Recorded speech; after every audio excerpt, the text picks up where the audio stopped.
بغیر یہ سوچے ہوئے کہ جب وہ جا رہا ہے اسی طرح تو جب وہ آدمی کوئی بیمار ہوگا تو اس کے جو لاکھوں روپے ہسپتال اور دوائیوں پہ لگ جائیں گے اور جو ہمارا ہیلتھ کا انفراسٹرکچر ہے اس پہ جو مزید بوجھ پڑے گا، بیکاز ہم سامنے جو نظر آنے والی چیز ہوتی ہے نا اس کو دیکھ رہے ہوتے ہیں، لانگ ٹرم ویژن کی ہمیں بہت کمی ہے۔ اچھا، ڈسپوز آف کی بات کی آپ نے کہ اس میں بھی کوئی لمٹس اور لا بھی اس حوالے سے بتاتا ہے۔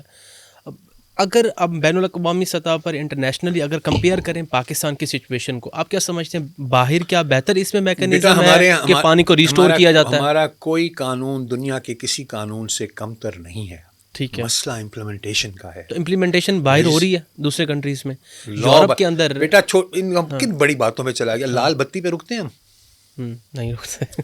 لیٹس ناٹ، یہ بڑی باتوں میں جاتے ہی نہیں ہیں ہم، لال بتی پہ رکتے ہیں، ہم لین کا خیال کرتے ہیں، ابھی چلتے ہیں سڑک پہ کھڑے ہو کے دیکھ لیتے ہیں، کہاں بڑی باتوں کی طرف جا رہے ہو۔ انفارچونیٹلی ہم لوگ قانون کو توڑنا کوئی بڑی بات ہی نہیں سمجھتے۔ دنیا میں وہ قومیں اور وہ ادارے اور وہ انسٹیٹیوشنز ترقی کرتے ہیں جو کسی اصول اور قانون کے ساتھ چلتے ہیں۔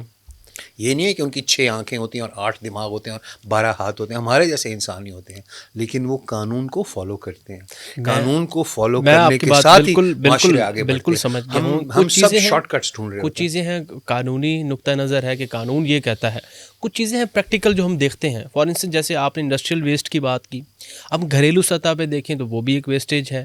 ہم بزنس سیکٹرز کے اندر دیکھیں تو لاہور کے اندر دیکھیں تو بہت سارا ویسٹیج جو ہے وہ کینالز میں جا رہا ہے۔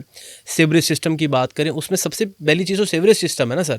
تو آپ کیا ویسے ریسنٹ جو کرنٹ جو ہے وہ گورنمنٹ کیا سجیشن دینا چاہیے، کون سا ایسا حربہ اپنائیں کہ ہم پانی کو ریسٹور کر سکیں؟ ریسٹور یا ریٹریٹ، کیا ریٹریٹ کر سکیں، میننگ بائی جی جی بہت سارا بیٹا اس کے لیے خرچے کی ضرورت ہوگی۔ اچھا، ہمیں وہ خرچہ کرنے کا، ہماری پرائیورٹیز کی بات ہے نا۔ ہمیں اگر لگتا ہے کہ موٹر ویز ہماری پرائیورٹیز میں ہیں اور ہماری اگر اریگیشن ڈپارٹمنٹ نہیں ہے یا نہری نظام یا پانی آبی نظام نہیں ہے تو وہ نہیں رہے گا۔ پچھلے سال بھی ہمارا جو، میں یہ پولیٹیکل نہیں کر، میں تھوڑا سا پانی کے بارے میں جذباتی ہوں، تو پچھلے سال ہم نے جو وفاقی حکومت نے اپنا بجٹ رکھا تھا 24-25 کا، اور پھر ابھی جو نیا آیا 25-26 کا، 47% ہم نے واٹر سیکٹر کے پیسے کم کر دیے۔ 47%، کیونکہ نظر نہیں آتے نا۔ اگر وہ اوپر کہیں ڈیم پہ اوپر کام ہو رہا ہے اور ناردرن ایریاز میں مومند کے اوپر ہو رہا ہے، بھاشا کے اوپر ہے، تو نظر نہیں آتا نا۔ لیکن جب ہم انڈر پاس اور اوور ہیڈز اور موٹرز بناتے ہیں تو وہ سب کو نظر آتی ہیں۔ تو وی گو فار دیٹ ویزیبلٹی۔ ہم اپنے نظام کی مینٹیننس ہماری اہمیت میں نہیں ہوتی۔ جو بھی اینٹ اور گارے کا انفراسٹرکچر بنا ہوتا ہے اس کو اینول مینٹیننس کی ضرورت ہوتی ہے۔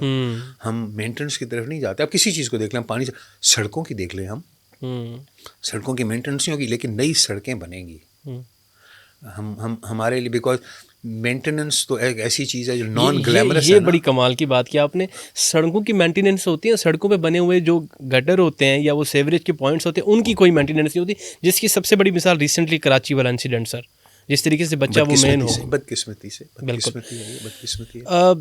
واسا لاہور میں کیسا کام کر رہی ہے؟ بیٹا مجھے اس کے بارے میں زیادہ علم نہیں ہوگا کیونکہ میرا اریگیشن کی طرف میری توجہ اور میرا انٹرسٹ زیادہ اس کی طرف ہے، میری نالج اس کے بارے میں ہوگی۔ واسا پھر وہ اس کا ایڈمنسٹریٹو نظام مختلف ہے ہم سے۔ اچھا ٹھیک ہے۔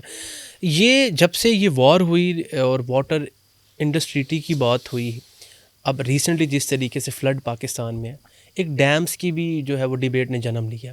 اس حوالے سے آپ کیا حقیقت سمجھتے ہیں، ڈیمز کتنا ضروری ہیں فلڈ کو روکنے کے لیے؟